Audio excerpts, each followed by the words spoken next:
We're incredibly grateful for your support. Before we begin today's tale, tell us, which city or country are you joining us from? We love connecting with our global audience. Now, let's dive into today's story. Chapter 1. Whispers in the Walls. Riker Donovan had always prided himself on control. At 42, he built his security consulting firm from nothing, turning his military intelligence background into a thriving business that specialized in keeping secrets safe. The irony wasn't lost on him now. His 5-year-old daughter Lily came home from kindergarten that Tuesday afternoon with an unusual expression.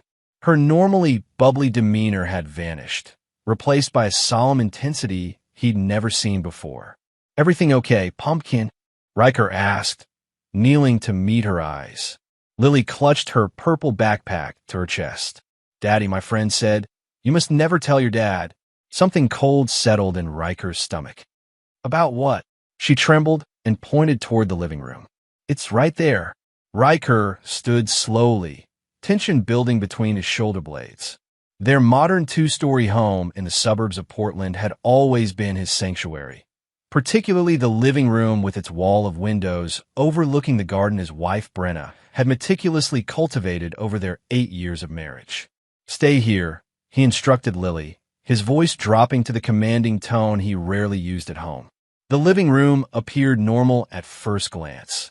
Leather sectional, coffee table with art books, television mounted above the fireplace.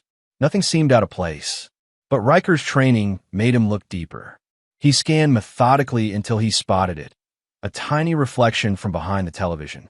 Moving closer, he discovered a miniature camera, professionally installed and nearly invisible. His pulse quickened as he searched the room. 3 more cameras, 2 microphones, all wireless, all professional grade. Someone had been watching his family, listening to their conversations. "For how long?" "Who told you about this, Lily?" he asked, returning to his daughter. "Ms. Nadine's daughter. She came to school today and showed me pictures of our house on her mom's phone." Nadine. The name hit Riker like a physical blow. His wife's best friend.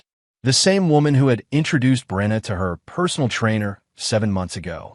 Riker immediately called the police, but even as he reported the break-in and surveillance equipment, pieces were falling into place. Uncomfortable pieces that painted a picture he wasn't ready to see. When Detective Alvarez arrived, Riker sent Lily upstairs to her room with her tablet. The detective examined the equipment with gloved hands, his expression grim. "This is sophisticated gear, Mr. Donovan. Not something an average stalker picks up at a convenience store." "I'm aware," Riker replied, his mind racing. "I want a full investigation. Given your profession, do you have any competitors or clients who might?" "This isn't business," Riker interrupted. "Check the equipment for fingerprints and trace it. I'll handle the rest." After the police left with the devices, Riker sat in his home office, staring at the family photo on his desk. Brenna's smile now seemed different. Hollow, perhaps. He pulled out his phone and texted his longtime friend and business partner, Vince Morello. "Need full background on Dominic Russo. Priority 1. Dominic, the personal trainer who had transformed his wife's life. The man who had seemingly brought the passion back to Brenna's eyes. Only now, Riker suspected that passion had never been about fitness at all. Chapter 2. The Silent Observer. Brenna returned home that evening with flushed cheeks and bright eyes that dimmed when she saw Riker waiting in the kitchen. Her auburn hair was pulled back in a messy ponytail, workout clothes still clinging to her slender frame. "You're home early," she said, setting down her gym bag. "Everything okay?" "Interesting day," Riker replied, studying her face. "Someone broke into our house." The color drained from her face. "What? Is Lily?" "She's fine. Upstairs, watching cartoons." Brenna's hand flew to her throat, a nervous gesture she'd had since they met at a charity gala a decade ago. "What do they take?" "Nothing. They left something instead."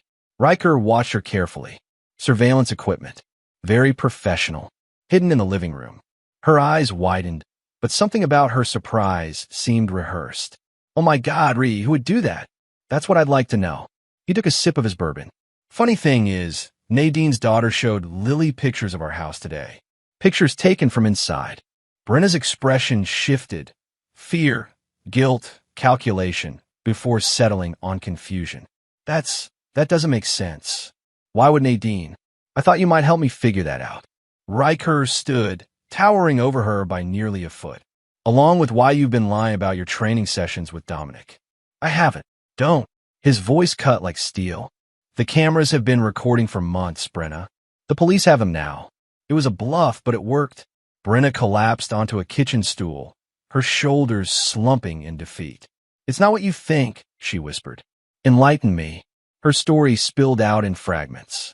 Dominic wasn't just a trainer. He was an ex-con who specialized in blackmail schemes. Nadine had introduced them after falling victim herself. Dominic had threatened to expose compromising photos of Nadine to her husband unless she helped recruit new targets. Brenna claimed she'd been stringing Dominic along, pretending interest while trying to gather evidence against him. He wanted access to your client files, Brenna explained, tears streaming down her face. He said he knew you had sensitive information on politicians, CEOs. I was trying to protect you. Riker leaned against the counter, his expression unreadable. And the cameras? He installed them to make sure I followed through.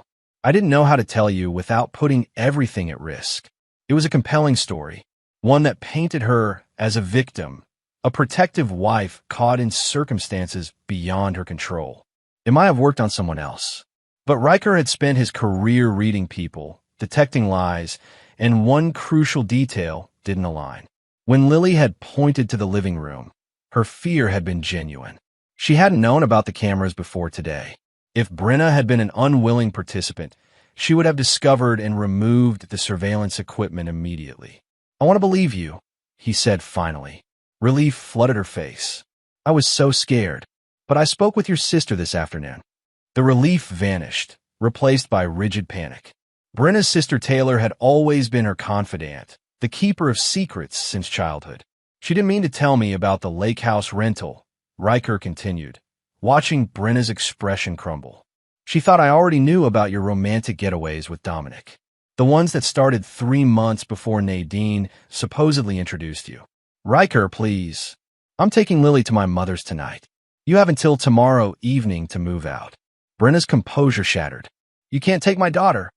Something dark and cold settled in Riker's chest. Watch me. As he packed an overnight bag for Lily, Riker's phone buzzed with a message from Vince. DR is Dominic Russo, 37. Ex-military intelligence. Discharged under suspicious circumstances.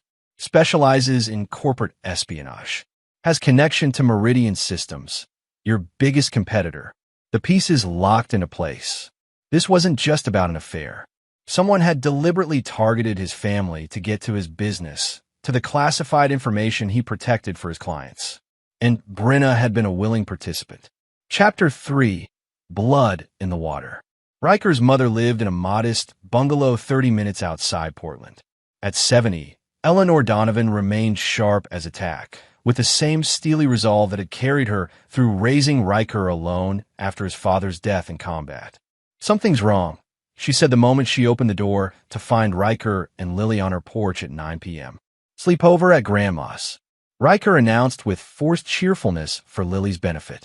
Eleanor's eyes narrowed, but she played along, ushering Lily inside with promises of hot chocolate and the cookie jar she always kept full. Once Lily was settled in front of the television, Eleanor cornered Riker in the kitchen. What happened? Riker told her everything.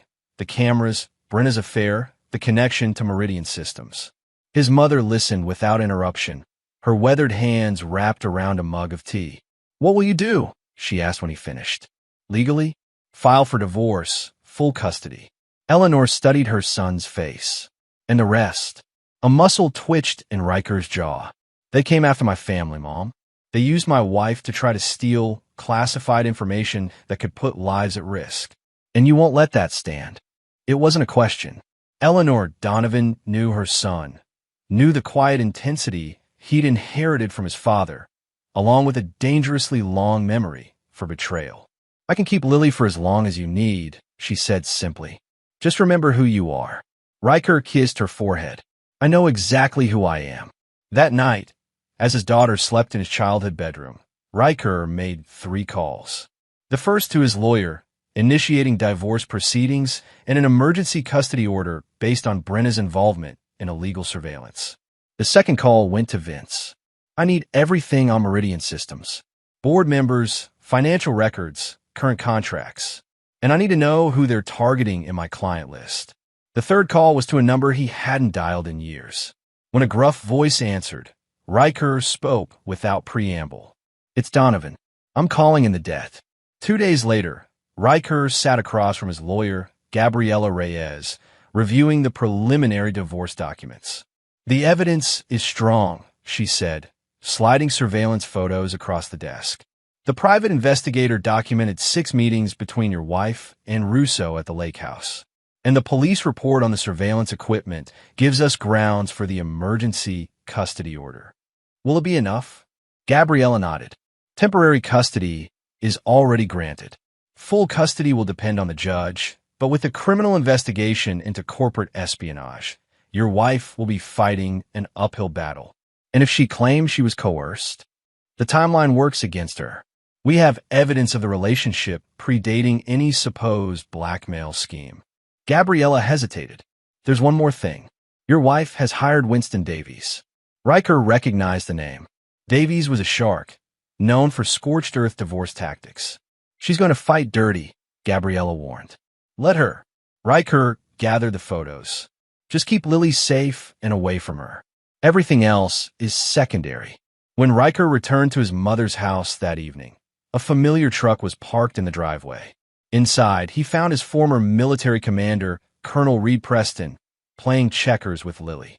Uncle Reed, Lily exclaimed. He says he's going to teach me chess next. Reed winked at her. Only if your dad says it's okay. After Lily returned to her game, the two men stepped onto the back porch. Didn't expect you to come personally, Riker said. Reed shrugged his broad shoulders.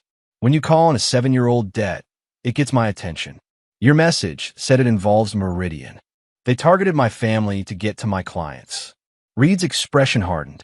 You have proof. Building it. But I need to know why they're suddenly coming after me so aggressively. What contract are they afraid I'll win? The Prometheus Project. Reed lowered his voice. Pentagon's new cybersecurity infrastructure. 9-figure contract, classified details. Word is, you're the frontrunner. Riker absorbed this. And Dominic Russo? How does he connect? He was one of mine. Brilliant, but unstable. Last I heard, he was working private security. Reed's eyes darkened. If he's involved with Meridian's corporate espionage, he's fallen far. Far enough to seduce my wife for access to my company. Reed placed a heavy hand on Riker's shoulder. What do you need from me? Access to the old network. Contacts who operate outside normal channels. And plausible deniability. The older man studied him. This won't bring her back, you know. I don't want her back. Riker's voice was flat. I want them to regret ever knowing my name. As the sun set over his mother's garden, Riker Donovan began to transform from a man betrayed into something far more dangerous. A man with nothing left to lose but a daughter to protect and a score to settle. The man he had always been beneath the veneer of normalcy was awakening, and blood would soon flow. Chapter 4. Wolves at the Door. 3 weeks after discovering the cameras, Riker sat in a rented apartment downtown, surrounded by monitors displaying financial records, surveillance photos, and personal information on his targets. His normal life had been suspended. The divorce proceedings were underway, with Lily safely ensconced at his mother's home under the watchful eye of a retired military buddy serving as unofficial security. Brenna had vacated their home as demanded, but her departure had only been the beginning of the war. Winston Davies had filed vicious counterarguments to the custody petition, painting Riker as an absent father obsessed with his work, prone to paranoia and control issues stemming from his military past. The character assassination didn't concern him. What mattered was the information flowing in from his various sources, information that revealed the full scope of the plot against him. A knock at the door interrupted his concentration. Vince entered, carrying a thick folder and a bag of takeout. You look like hell, his partner commented, setting down the food. Riker hadn't shaved in days, and dark circles shadowed his eyes. What did you find? Vince spread the contents of the folder across the table. Financial records for Meridian Systems. They're hemorrhaging money on fail bids. The Prometheus project is make or break for them. And Russo, paid through a shell company. But here's where it gets interesting. Vince pointed to a document. The shell company is owned by Stanford Whitlock. Riker went still. Meridian CEO is personally financing this operation. It gets better. Look at the payment dates. The first payment to Russo had been made 18 months ago, far earlier than his relationship with Brenna had begun. They've been planning this for over a year, Riker murmured. But why target you through Brenna? Vince asked. Why not just hack your systems? Because they tried that already and failed. Riker pulled up an incident report from 14 months prior, an attempted breach of their security systems that had been thwarted. After that, they changed tactics, made it personal. Vince looked troubled. There's more. Brenna's been meeting with Whitlock directly, 3 times in the past 2 weeks. Riker's expression darkened. Where? Hotel Monaco downtown. Private dining room. Vince hesitated. There's something else you should know. Nadine Palmer isn't just Brenna's friend. She's Whitlock's niece. The connection clicked into place. Nadine hadn't been another victim. She'd been the access point from the beginning. She had introduced Brenna to Russo, knowing precisely what would unfold. They underestimated me, Riker said quietly. They thought I'd be so devastated by the betrayal that I'd miss the bigger picture. What's our next move? Riker stood, staring at the assembled evidence. We need to know what information they've already stolen and what they're planning next. Time to set a trap of our own. The next morning, Riker visited his company headquarters for the first time since the discovery. His employees had been told he was working remotely on a sensitive project, which wasn't entirely untrue. In his office, he met with his head of cybersecurity, Phoenix Walsh, a former NSA analyst with a genius for digital counterintelligence. I need you to create a false server, Riker explained. Make it look like it contains our Prometheus project bid details, but seed it with traceable markers. When someone accesses it, I want to know exactly who, when, and what they took. Phoenix nodded, her fingers already flying over her keyboard. How vulnerable do you want it to appear? Convincing, but not obvious. They're professionals. They'll be suspicious if it's too easy. And what about the real bid documents? Isolated on a separate system. No digital connection to our network. Riker handed her a flash drive. This contains the only copy of our actual proposal. Guard it with your life until the Pentagon's submission deadline. As Phoenix left to implement the plan, Riker received a text from an unknown number. Whitlock made reservation at Palmer Estate for charity gala this Saturday. Guest list includes DR and your wife. Invitation attached as requested. R. Reed's network was delivering as promised. The Palmer Estate belonged to Nadine's parents, prominent socialites who hosted an annual charity gala that attracted Portland's elite. It would be the perfect opportunity to observe all his targets together. But first, he needed to understand Brenna's motivations more clearly. Money was the obvious answer, but something about this felt deeper, more personal. That afternoon, he visited Taylor, Brenna's sister, at her downtown boutique. When she saw him, her expression cycled through guilt, fear, and resignation. I'm sorry, she said immediately. I never should have. I'm not here to blame you. Riker interrupted. I just need to understand why. Taylor locked the boutique door and flipped the sign to closed. What has she told you? Nothing truthful. That's why I'm here. Taylor sank into a chair. It started last year. Brenna felt overlooked. She said living with you is like living with a ghost, physically present, but never really there. We had problems, Riker acknowledged. That doesn't explain corporate espionage. Dominic made her feel alive again. Valued. Taylor's voice hardened. But it was Whitlock who offered her the money. $2 million for access to your files. And she took it. Taylor looked away. She said it was justice. That you'd built your success on other people's work, including hers. Riker frowned. What are you talking about? The Hyperion algorithm. She claimed she developed the core concept, and you took credit. The accusation hit like a physical blow. The Hyperion algorithm had been the foundation of his company's success, a revolutionary security protocol he developed during their first year of marriage. That's impossible. Brenna isn't even in cybersecurity. Before you met, she was working on her master's in computational linguistics. She says the basic concept came from her research. Riker struggled to process this. Brenna had been a literature professor when they met, with a side interest in language patterns. They'd had theoretical discussions about linguistic security protocols, but nothing that had directly informed Hyperion. Or had it? She wants to destroy you, Taylor said softly. The money is secondary.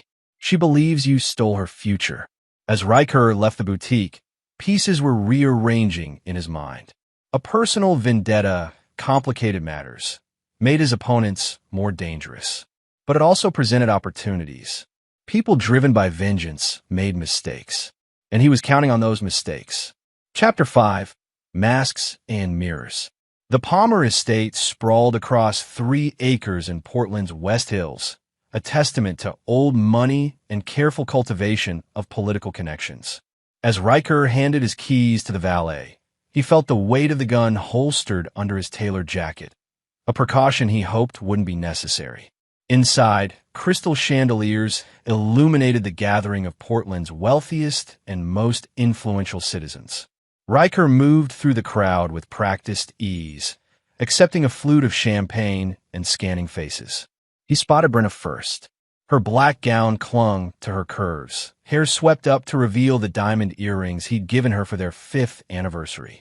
She was laughing at something Nadine said, seemingly carefree despite the legal battle raging between them. Stanford Whitlock stood near the bar, a tall, silver-haired man with the confident bearing of someone accustomed to power. Beside him was Dominic Russo, more polished than Riker had expected, his dark hair styled impeccably, designer suit highlighting his athletic build.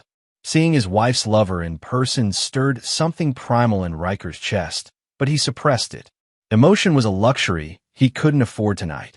Riker Donovan, a smooth voice said beside him. I didn't expect to see you here. He turned to find Mallory Chambers, Stanford Whitlock's second-in-command at Meridian Systems. They had crossed paths at industry events over the years, maintaining a cordial professional relationship despite their competing businesses. Mallory, he acknowledged, supporting the Children's Hospital is a cause close to my heart. Of course. Her smile didn't reach her eyes. Though I imagined you'd be busy with your personal situation. I never mix business with pleasure, he replied, or personal problems with professional obligations. A wise policy. She sipped her champagne. Stanford was just saying how much he admires your resilience. Was he? I'd love to hear that directly. Mallory's smile tightened. Perhaps later. He's quite in demand tonight. As she drifted away, Riker noticed Brenna watching their exchange, her expression unreadable. When their eyes met, she didn't look away as he expected. Instead, she excused herself from Nadine and approached him directly. Bold move coming here, she said softly. I could say the same. He gestured toward Dominic. Parading your lover at a public event while our divorce proceedings are underway. He's not my lover. He's my business partner. Riker raised an eyebrow. Is that what they're calling it these days? You never understood what I wanted, Riker. What I needed. Brenna's voice was steady, her eyes clear. I try to be the supportive wife, the mother to your child, but you never saw me, my intellect, my ambitions. So you decided to destroy everything I built? I decided to take back what was mine. She leaned closer.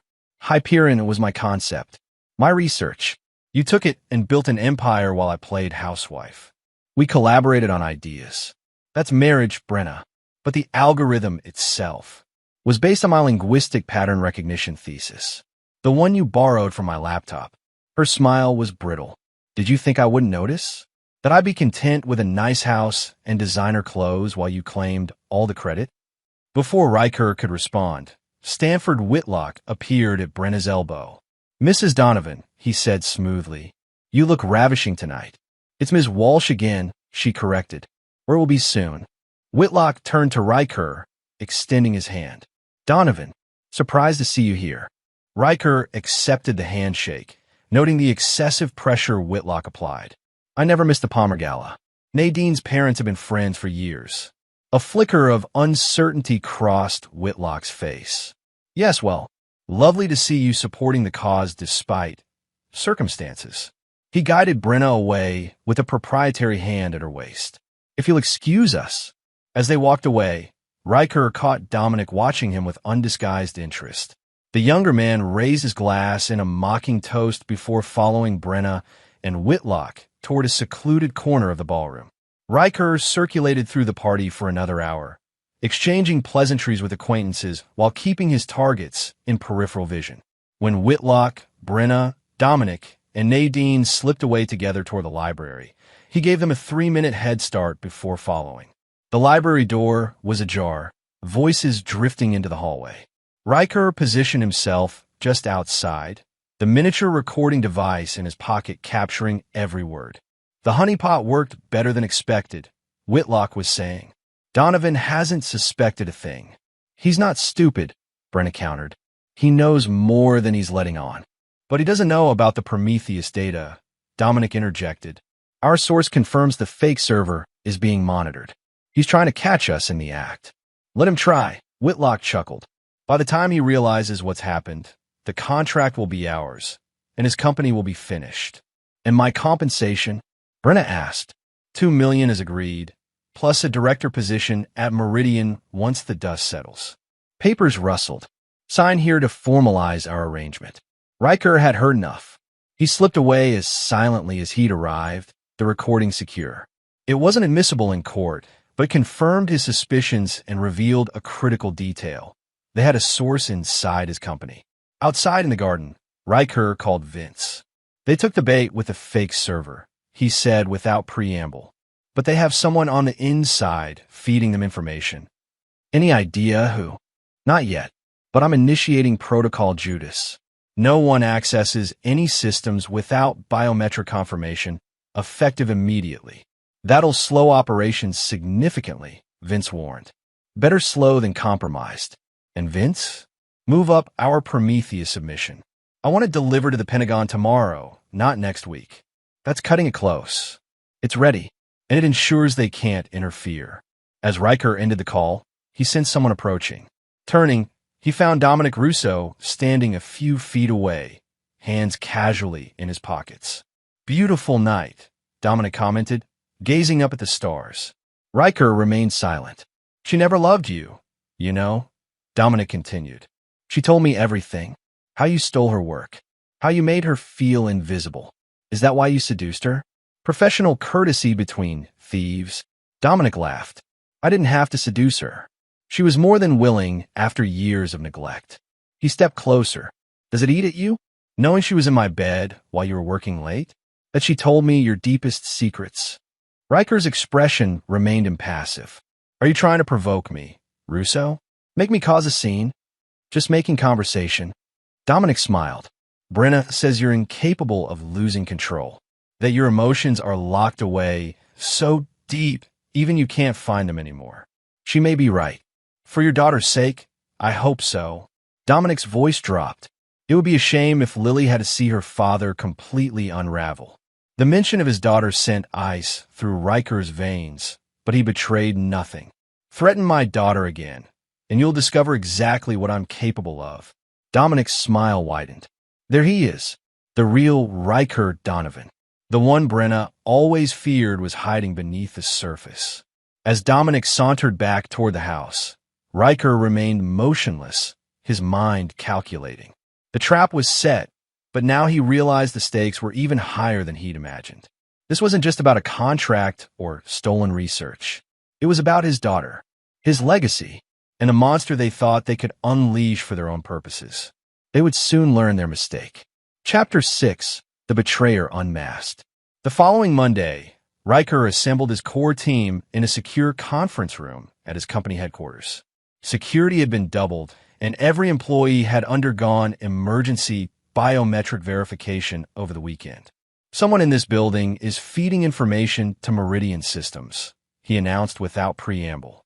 The fake server we created has been accessed multiple times, and classified information about our security protocols has been leaked. His team, Vince, Phoenix, and 3 department heads, exchanged uneasy glances. The good news, Riker continued, is that our actual Prometheus bid was delivered to the Pentagon yesterday, ahead of schedule. Whatever Meridian planned to disrupt our submission has failed. What's our next step? Phoenix asked. Finding the mole. Riker activated the room's display screen, showing logs of system access. These are the unauthorized access attempts over the past month, all originated from within our network, using legitimate credentials. Vince leaned forward. Whose credentials? Mine, Riker said grimly. Or rather, a perfect duplication. Shocked murmurs filled the room. Only 6 people have the clearance to generate biometric override codes for my access, Riker continued. Everyone in this room, plus Luther Barnes in IT. Luther had been with the company since its founding, a brilliant systems architect who had helped build their security infrastructure. Where is Luther now? Phoenix asked. On vacation in Vancouver, Riker replied. But his credentials were used to access the system remotely last night, after we implemented the lockdown. The implications settled over the room like a physical weight. I trusted Luther with everything, Vince said quietly. Why would he betray us? Riker pulled up a financial report. $2 million wired to an offshore account 3 weeks ago. The same amount Brenna was promised. So they both sold you out, Phoenix concluded. It appears so. What do we do? One of the department heads asked. Call the FBI? Not yet. Riker's voice was steel. First, we set a final trap. Phoenix, I want you to create a false communication about a critical flaw in our Prometheus submission, something that would require an immediate amendment. A honeypot within a honeypot, she nodded. Make them think they still have a chance to sabotage us. Exactly. Make it convincing, but ensure it contains a unique digital signature that will activate when downloaded. I want to know exactly where those files go. As the team dispersed to implement the plan, Riker received a text from his lawyer. Emergency hearing scheduled tomorrow. B's lawyer filed motion claiming you're mentally unstable and a danger to L. Witness statements from DR and LB supporting claims. Luther Barnes. The betrayal cut deeper than Riker had anticipated. Not only had his trusted employee sold company secrets, but he was now helping Brenna try to take Lily away. That night, as Riker reviewed the evidence against Luther, his secure phone rang, a line known only to a handful of people. It's done. Reed's voice came through. Your package is in Vancouver, watching the target. Has it made contact with Meridian? 3 times today. He's nervous, moving money around. Looks like he's preparing to disappear. Don't let him, Riker ordered. I need what's in his head. My man will stay on him. But Riker, this is crossing a line. Surveillance is one thing. What you're suggesting is necessary, Riker finished. He threatened my daughter, Reed. All of them did. A heavy sigh came through the line. I'll have him ready for your arrival. But you'll need to handle the extraction yourself. Understood. The next morning, Riker appeared in family court, impeccably dressed and composed despite having slept barely 3 hours. Winston Davies stood beside Brenna, who had adopted a vulnerable appearance. Minimal makeup, conservative dress, hair pulled back simply. Judge Hernandez reviewed the emergency motion with a frown. These are serious allegations, Mr. Davies. You claim Mr. Donovan presents a danger to his minor child?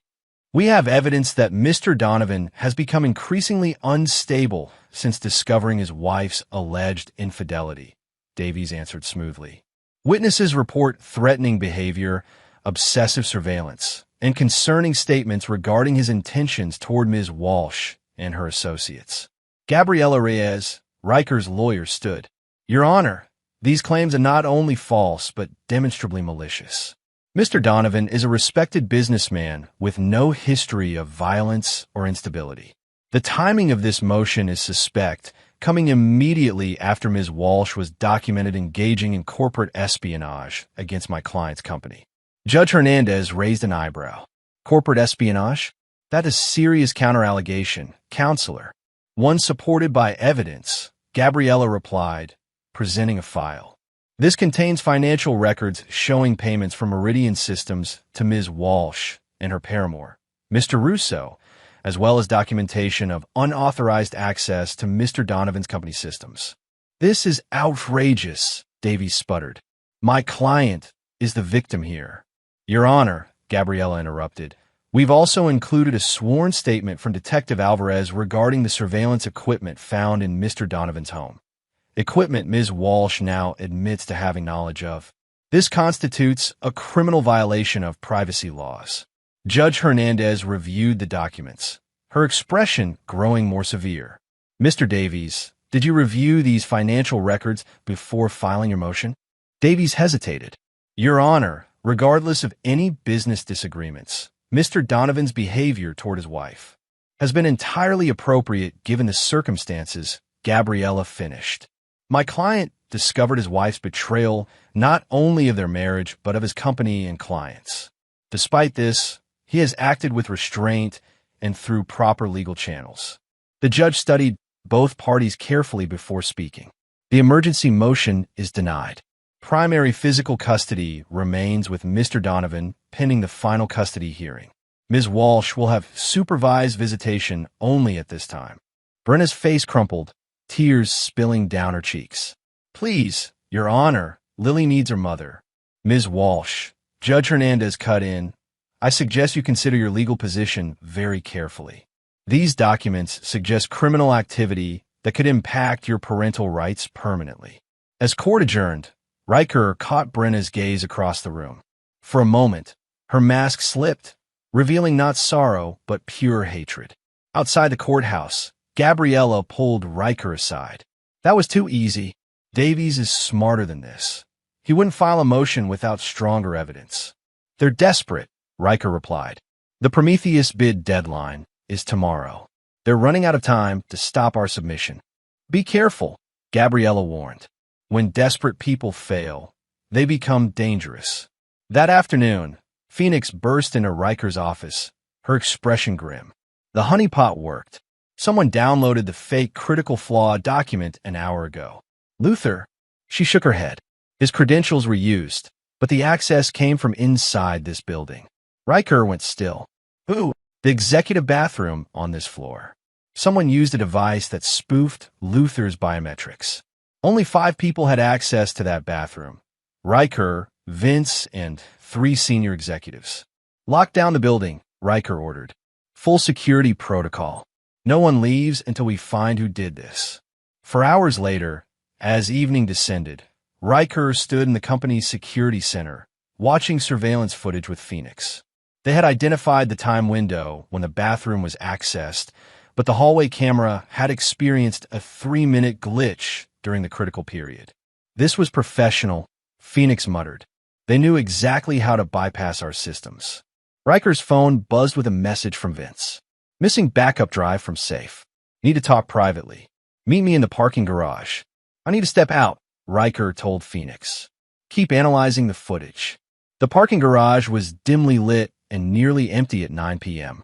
Riker approached Vince's reserved space cautiously, one hand inside his jacket. Over here, Vince called from behind a concrete pillar. As Riker rounded the column, he found his friend and partner of 15 years holding a gun. I was hoping it wouldn't come to this, Vince said quietly. Riker's expression remained neutral despite the shock coursing through him. How long? Since the beginning. Vince's hand was steady. Meridian approached me before we even founded the company.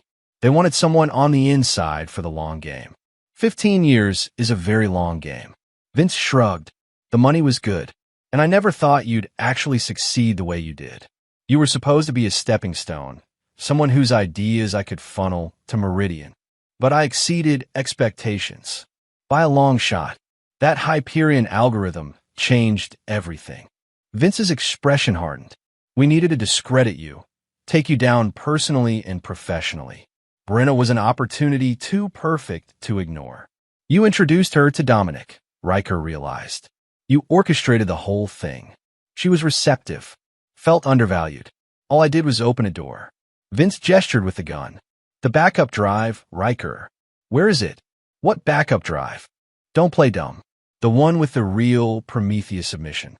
The one that wasn't delivered yesterday because I intercepted the courier. Riker allowed himself a small smile. There was no courier, Vince. I delivered it personally to General Matthews at 5 a.m. yesterday. The package you intercepted contained blank drives.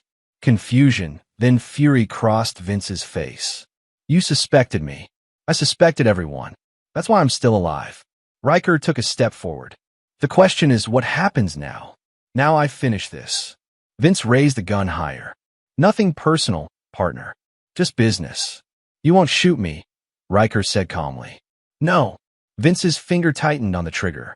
No, because you're already under arrest.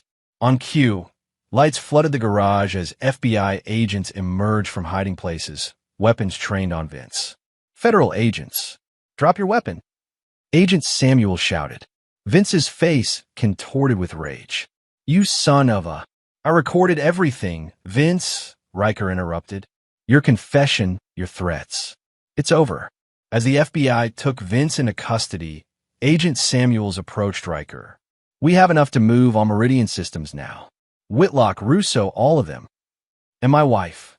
The evidence suggests she was a willing participant in corporate espionage. She'll face charges. Riker nodded, watching as Vince was placed in a federal vehicle. The betrayal still burned, but something colder had taken root inside him. Something that wasn't satisfied with mere arrests and legal proceedings. Justice would come through the courts, but vengeance required a personal touch. And he was just getting started. Chapter 7. The Reckoning. Vancouver gleamed in the rain, skyscrapers reflecting in puddles as Riker's rental car wound through downtown streets. Luther Barnes had chosen a luxury high-rise for his hideout, using money from Meridian to finance his escape. In the passenger seat, Reed studied a tablet displaying the building's security system. Our man confirms Barnes is alone. 12th floor, northwest corner. Building security is minimal. Keycard access, one guard in the lobby. Cameras disabled in the relevant areas for the next 30 minutes. Maintenance protocol. Reed gave Riker a hard look. This is your last chance to let the authorities handle it. The FBI has Vince and Whitlock. They'll get to Luther eventually. Riker checked his watch. But I need what he knows first. About the algorithm. Riker nodded. If Brenna's claims are true, I need to understand exactly what happened and who knew about it. Reed sighed heavily. This path you're on, Riker, there's no coming back. I never intended to come back. Riker parked a block from the target building. Wait here. 20 minutes. The lobby security guard barely glanced up as Riker entered, dressed in the uniform of the building's maintenance company and carrying a toolbox. The service elevator required a key card, which Reed's contact had provided. Luther's door featured a digital lock, high-end, but not impossible. Riker attached a small device that cycled through combinations in seconds. When the light turned green, he entered silently. The condo was opulent, floor-to-ceiling windows, designer furniture, a view worth millions. Luther sat at a desk facing away from the door, typing frantically on a laptop. Going somewhere, Luther? Riker asked quietly. The older man froze, then slowly turned. His face had aged a decade in the weeks since Riker had last seen him. Deep lines etched around his mouth, hair seemingly grayer. How did you find me? Luther whispered. You were always careless with your digital footprint. Riker set down the toolbox. Even when betraying me. Luther's eyes darted to his phone on the desk, just out of reach. Don't, Riker warned. This conversation stays between us. Are you going to kill me? Luther's voice trembled. That depends on how truthful you are. Riker pulled up a chair across from him. Let's start with why. 15 years of loyalty thrown away for what? Money. Luther's shoulders slumped. It wasn't just money. Whitlock promised me recognition, a director position at Meridian, the chance to work on projects without your shadow looming over everything. My shadow. Everything was always Riker's vision, Riker's company, Riker's genius. Do you know what it's like to build something revolutionary and watch someone else take all the credit? The irony wasn't lost on Riker. Like Brenna claims I did to her. Luther's eyes widened. She told you that the Hyperion algorithm was based on her research? Yes. Riker leaned forward. I want the truth, Luther. All of it. For a moment, Luther seemed to consider lying, but something in Riker's expression changed his mind. It was her concept, he admitted. The linguistic pattern recognition as a basis for predictive security protocols. She showed me her thesis research one night, when you were working late. Asked if it had practical applications. And you told her it did. Luther nodded. I helped her develop it further. We worked on it for months while you were securing funding for the company. She believed you would make her a partner when she presented it. But I never gave her the chance, Riker concluded, because you presented it to me as your work. I saw an opportunity, Luther said defensively. She was just a literature professor with a hobby interest in computational linguistics. I had the technical background to implement it. I deserved. Riker's fist connected with Luther's jaw, sending him crashing to the floor. You stole from my wife, Riker said coldly, standing over him. Then convinced her I was the thief. Luther scrambled backward. She would have figured it out eventually. When she started asking questions, I suggested maybe you had taken her notes from her laptop. It was easier than admitting what I'd done. So you poisoned my marriage to cover your theft. It wasn't personal. It was to me. Riker pulled Luther to his feet, slamming him against the wall. And now you'll fix it. Ow! Luther gasped. You're going to write out exactly what happened. Every detail. How you stole Brenna's research. How you lied to both of us. How you manipulated her into blaming me. And then what? You let me go. Riker's laugh was without humor. No. Then you'll record a video confession, which I'll send to the FBI along with evidence of your corporate espionage. They'll arrest me. Yes. Riker's grip tightened. But first, you're going to call Brenna and tell her the truth. Tonight, while I listen. An hour later, Riker left the building with Luther's written confession, a video recording, and the satisfaction of having heard Brenna's shocked silence as Luther explained how he had manipulated them both for years. Reed was waiting in the car, expression grim. Is it done? Almost. Riker handed him a flash drive. Get this to Agent Samuels. Luther will be contacting the FBI to turn himself in within the hour. And the personal vendetta? One more stop. The storm that had threatened all day finally broke as Riker drove toward his final destination. Rain lashed against the windshield, mirroring the cold fury that had crystallized within him. Dominic Russo's lakeside cabin was isolated 20 miles outside Vancouver, the perfect place for a man in hiding. The security system was sophisticated but similar to ones Riker's company had designed, making a child's play to disable. Inside, the cabin was dark except for the glow of a computer screen in what appeared to be a home office. Riker moved silently through the shadows, water dripping from his raincoat onto the polished hardwood floors. Dominic sat with his back to the door, focused on the screen where he appeared to be transferring funds between accounts. The distinctive ring of Riker's wet shoes on the floor alerted him too late. As Dominic spun in his chair, Riker's fist connected with his throat, crushing his windpipe before he could shout. The younger man toppled backward, gasping and clutching his neck. Hello, Dominic, Riker said calmly, pulling up a chair. We need to talk about my daughter. Dominic's eyes bulged with panic as he struggled for breath. You threatened Lily, Riker continued. Made my wife betray me. Helped steal my company's work. He leaned closer. Did you really think there wouldn't be consequences? Dominic gestured desperately toward his phone. Looking for this? Riker held up Dominic's smartphone. Already found your failsafe files, too. The ones implicating Whitlock and Brenna. Very thorough. Riker stood and circled the desk, examining the computer screen. Emptying your accounts? Smart move, but unnecessary. With methodical precision, he connected a device to Dominic's computer. This will transfer every penny you have to a series of children's charities. Untraceable. Irrevocable. Dominic lunged from his chair in desperation, but Riker sidestepped easily, delivering a crushing blow to his kidney that dropped him to the floor. I'm not going to kill you, Dominic, Riker said, watching the funds transfer complete. Death would be too merciful. From his pocket, he removed a small case containing a syringe. This is a cocktail of Reed's design. Not lethal, but it will ensure you never remember this night, or much of anything else. The doctors will diagnose early-onset dementia, tragically aggressive. Fear replaced pain in Dominic's eyes as understanding dawned. You'll spend the next 40 years in declining mental health, unable to form new memories, gradually forgetting everything you ever knew, Riker explained, preparing the injection, including how to speak, how to feed yourself, your own name. Dominic tried to crawl away, but Riker's boot on his back held him in place. You threatened my child, Riker said softly. This is mercy compared to what you deserve. The injection took seconds. As Dominic's struggles weakened, Riker placed an anonymous call to emergency services, reporting a man having a severe medical episode at the cabin address. By the time paramedics would arrive, all electronic evidence of Dominic's crimes would be in the hands of federal authorities, his money would be gone, and the man himself would be beginning a long, frightening descent into oblivion.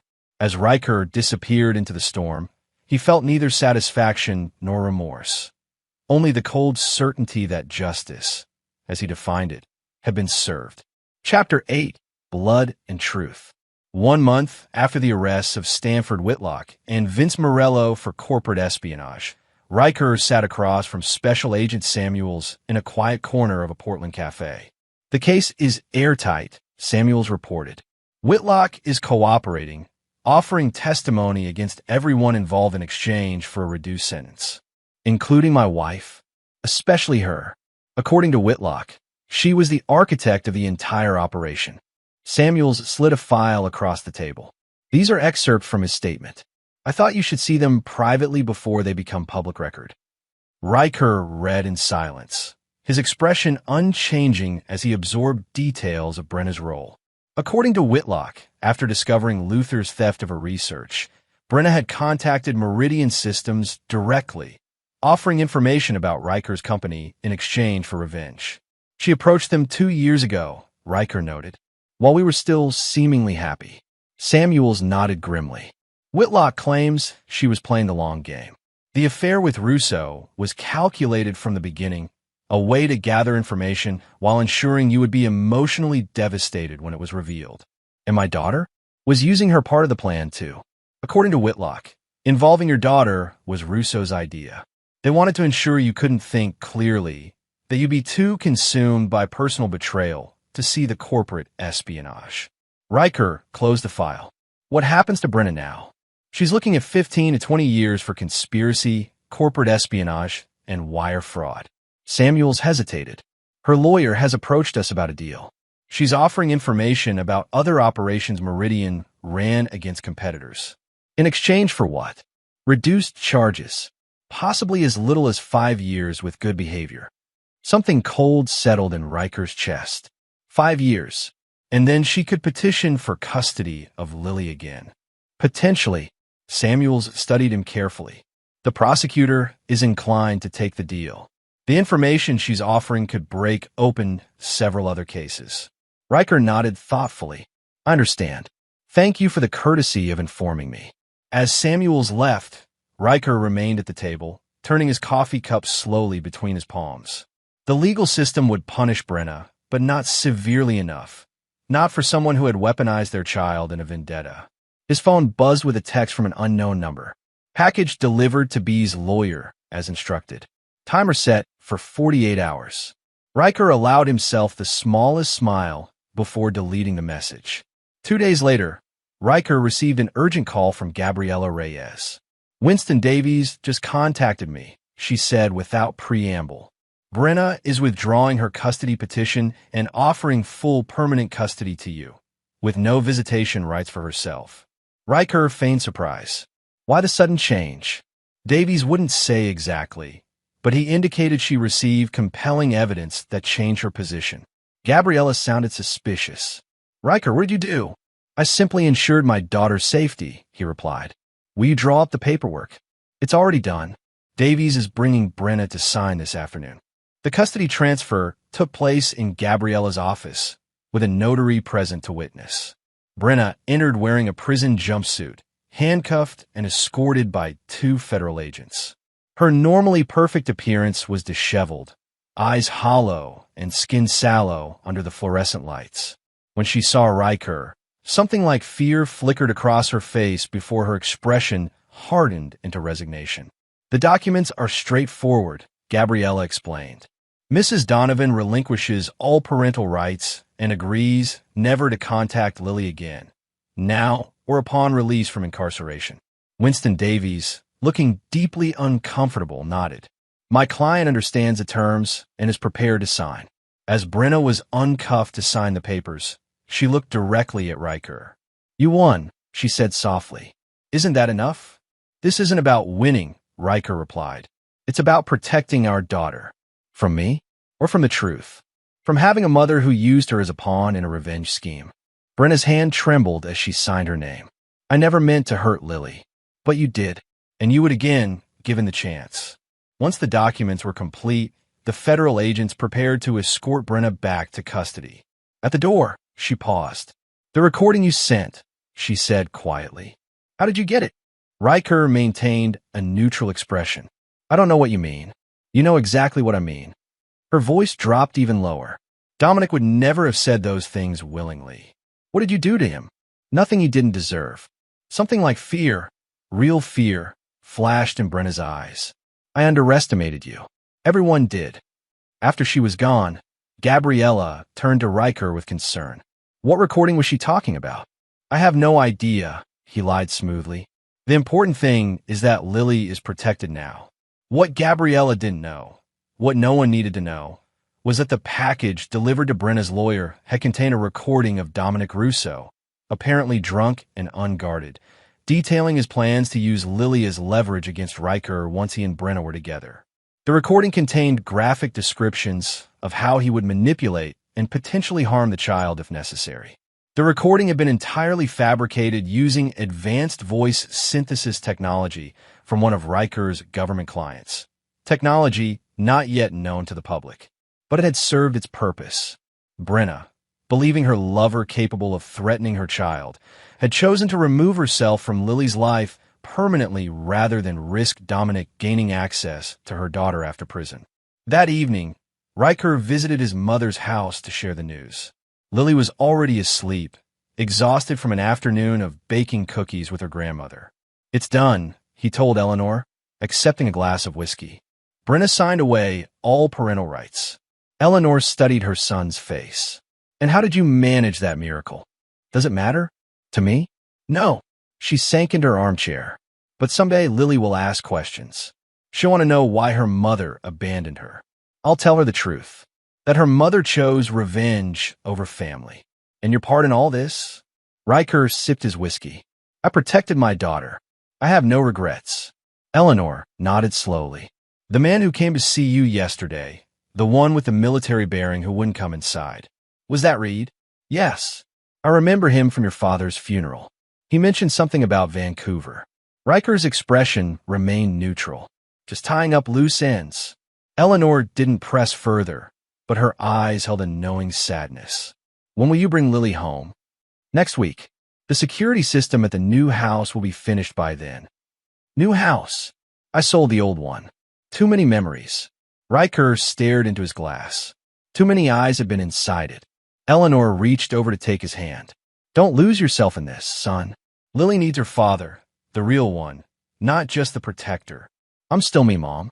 But even as he said it, Riker wondered if that was true. The man he had been, the husband, the father who read bedtime stories and built pillow forts, seemed increasingly distant, replaced by someone colder, more calculating.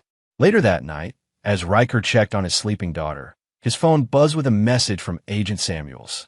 Dominic Russo hospitalized in Vancouver. Severe neurological symptoms of unknown origin. Doctors baffled. Thought you should know. Riker deleted the message without responding. Closing his daughter's door quietly, he wondered briefly if he had gone too far, if the man he had become was someone his daughter could still love. But then he remembered Dominic's threat, Brenna's betrayal, and the cameras hidden in his home. The family he had built, the life he had created, all of it poisoned by people he had trusted. No, he hadn't gone too far. In a world of predators, sometimes the only protection was to become the most dangerous creature in the forest. And for his daughter, he would be that creature without hesitation or remorse. Chapter 9. Iron and Ashes. 3 years passed with the relentless momentum of an unstoppable tide. Riker's company flourished, securing the Prometheus project and a dozen other high-profile government contracts.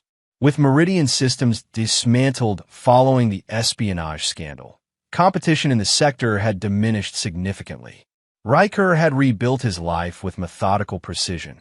A new home in an exclusive, gated community, private security, and a carefully curated environment for 8-year-old Lily, who had blossomed despite the trauma of losing her mother.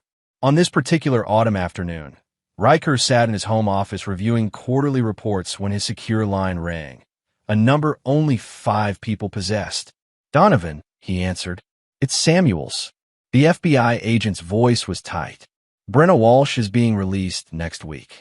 Good behavior and cooperation has reduced her sentence substantially." Riker had anticipated this possibility, though not so soon. "I see. Thank you for the courtesy call." "There's more," Samuels continued. "She's filed a motion to vacate the custody agreement, claiming it was signed under duress. Her new lawyer is arguing that the recording she received was fabricated." A cold stillness settled over Riker. "What recording?" "Don't play games, Donovan. We both know what happened." Samuel's voice lowered. The technology analysis came back. "That recording of Russo threatening your daughter. It used voice synthesis that didn't exist in the commercial sector 3 years ago." "Interesting theory." "It's not a theory. It's a fact. Just like Russo's condition isn't natural." Samuels paused. "I can't prove what you did, but I know." "Is that why you called? To share suspicions?" "I called because I owe you that much. The Bureau is reopening aspects of the Meridian case based on Brenna's new testimony. She's claiming you orchestrated the entire situation, that you knew about Luther's theft of her research and allowed it to happen." Riker's grip tightened on the phone. "That's absurd." "Maybe, but she has Luther Barnes backing her up now. He's recanted his previous confession, saying you coerced him in Vancouver. Luther has advanced dementia. He's hardly a reliable witness." "Convenient timing on that diagnosis, wouldn't you say?" Samuels sighed heavily. "Look, I'm not coming after you officially. There's no evidence that would stand up in court. But I wanted you to know she's coming for you and for Lily. And this time, she has institutional support." After ending the call, Riker sat motionless, calculating possibilities and risks. Then he made 3 calls in rapid succession, to his lawyer, to his head of security, and to Reed Preston. That evening, as Lily worked on her homework at the kitchen island, Riker watched her with a mixture of pride and fierce protectiveness. She had inherited his analytical mind and Brenna's artistic sensibility, a combination that made her both brilliant and empathetic. "Daddy," she asked, looking up from her math problems, "is something wrong?" "You're staring." Riker smiled, pushing away thoughts of the threat looming on the horizon. "Just proud of you, Pumpkin, because I can do fractions." She grinned, revealing a missing front tooth. "Because you're you." He moved to help her with a particularly challenging problem. "How would you feel about taking a trip soon? Maybe see the Grand Canyon?" Her eyes lit up. "Really? When?" "Next week, possibly. I need to finalize some work details first." What he didn't tell her was that the trip might be extended, perhaps permanently. The contingency plans he had created years ago were now being activated. New identities, offshore accounts, a property in New Zealand purchased through a shell corporation. If Brenna and her allies came for Lily, they would find only ghosts. 3 days later, Riker met Reed in a park several miles from his home, both men walking casually along a wooded trail. "Everything's arranged," Reed reported. "The documents you requested will be delivered tomorrow." "And the other matter?" Reed's expression tightened. "Are you sure about this, Riker? There's no coming back from it." "I'm protecting my daughter." "By eliminating her mother?" Reed stopped walking. "That's not protection. That's murder." Riker continued forward a few steps before turning. "Brenna made her choice when she decided to come after Lily again, when she allied with people who threatened my child. There are other options, legal options, which I've pursued." Gabriella filed counters to Brenna's motion, but the judge is reviewing the evidence. If they determine the custody agreement was signed under duress, then fight it in court, Reed insisted. "You have resources, influence."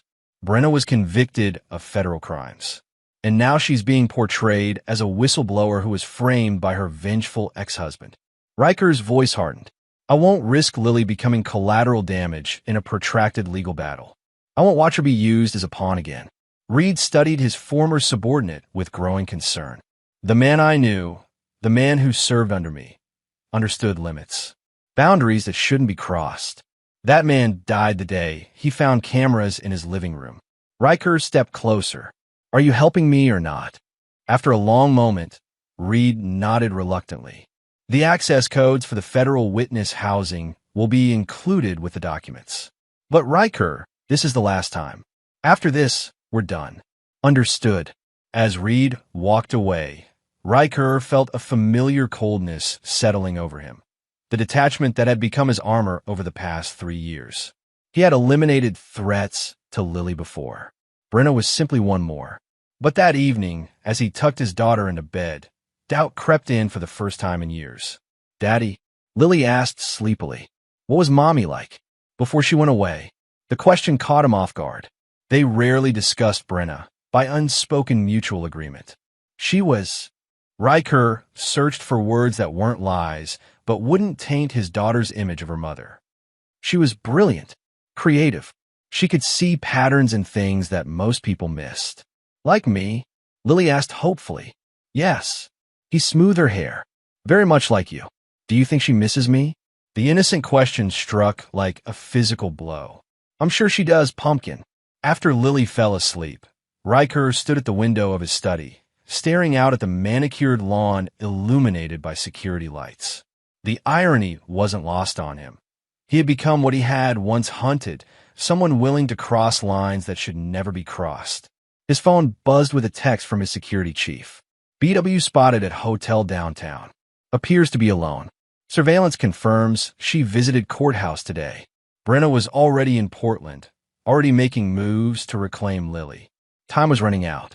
The next morning, Riker received the package from Reed, documents establishing new identities, access codes for various secure facilities, and a final note. Consider another way. For Lily's sake, if not your own. For the first time in 3 years, Riker hesitated, Reed's words echoing in his mind. What would this path cost Lily in the long run? Would she eventually learn what her father had become to protect her? That afternoon, Riker visited his mother, who had moved to a retirement community near his new home. Eleanor Donovan, now 73, remained as perceptive as ever. You have that look again, she commented as they sat in her small garden. The one you had after Brenna betrayed you. She's being released, Riker said simply. And she's coming for Lily. Eleanor nodded, unsurprised. And you're planning something permanent. It wasn't a question.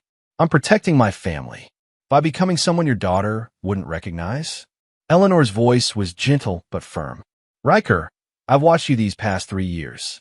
You've provided for Lily, kept her safe, but you've been withdrawing into yourself, becoming colder, more calculating.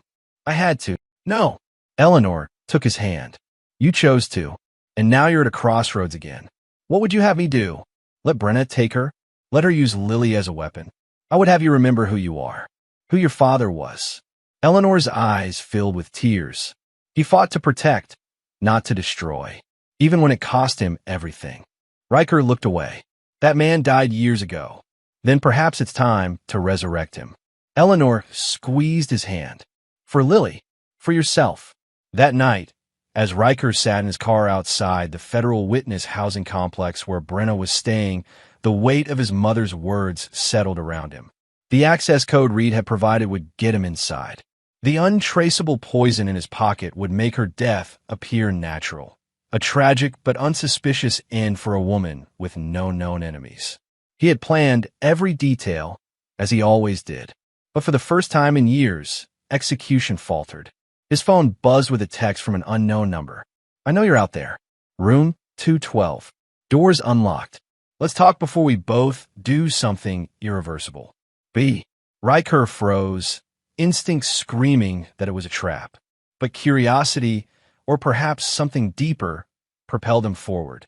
Room 212 was Spartan but clean, with government-issue furniture and heavy curtains drawn against the night. Brenna sat at a small table, hair cut short, face thinner than he remembered, but eyes still sharp with intelligence. You came, she said simply. Riker remained by the door. How did you know I was here? Because it's what I would do. She gestured to the chair across from her. We're more alike than either of us wants to admit. He didn't sit. You're coming after Lily. I'm coming after the truth. Brenna's voice hardened. The recording you fabricated, the way you manipulated me into signing away my rights. I want that exposed. Even if it hurts Lily in the process. She deserves to know her mother didn't abandon her willingly. Brenna leaned forward. You didn't just take my research, Riker. You took my child. I protected her from people who would use her as leverage. Like you used Dominic? Brenna's eyes flashed. What did you do to him? The doctors say his condition couldn't have occurred naturally. Riker remained silent. I thought so. She sat back. We've both become monsters, haven't we? Me in my quest for recognition. You in your quest for control. What do you want, Brenna? Why text me to come inside? She slid a folder across the table. Because of this. Documents I found in Whitlock's personal files after his arrest. Read them. Warily, Riker opened the folder. Inside were emails dating back 10 years. Correspondence between Luther Barnes and Stanford Whitlock that predated even Riker's marriage to Brenna. As he read, the blood drained from his face. The emails detailed a long-term plan to use Brenna's research, position her to meet Riker, and ultimately create the situation that would lead to the theft of her work. Luther had never acted alone. He had been Whitlock's plant from the beginning. We were both manipulated, Brenna said quietly. You didn't steal my research, and I didn't approach Meridian first. We were pieces in their game from the start. Why show me this now? Because despite everything, Lily deserves better than parents who destroy each other. Brenna's voice cracked slightly. I'm withdrawing my custody petition tomorrow. The original agreement stands. Riker looked up, suspicious. Why would you do that? Because I finally realized what matters. She nodded toward the documents. Keep those. Use them to finish what you started with Meridian. But leave me out of it. Let me have supervised visitation with Lily. Nothing more. I just want her to know I didn't choose to leave her. The request was so reasonable, so unexpected, that Riker found himself momentarily speechless. I've spent 3 years in prison thinking about what I did, Brenna continued. How I let hatred consume me until I couldn't see what really mattered. I won't make that mistake again. And if I refuse, then we destroy each other, and Lily grows up with the legacy of our mutual destruction. Brenna met his gaze steadily. Is that what you want for her? In that moment, Riker saw with perfect clarity what he had become, a mirror image of the enemies he had fought. The poison in his pocket felt suddenly heavy, a tangible symbol of how far he had fallen. Supervised visitation, he said finally. Monitored communication. At the first sign of manipulation or attempt to turn her against me. I understand. Brenna nodded. I'm not asking for forgiveness, Riker. Just a chance to be some small part of her life. As he left the facility, Riker disposed of the poison in a storm drain, watching it disappear into the darkness.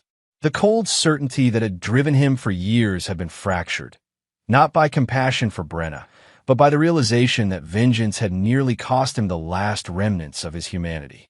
1 month later, Lily had her first supervised visit with Brenna at a neutral location, with Riker watching from a distance.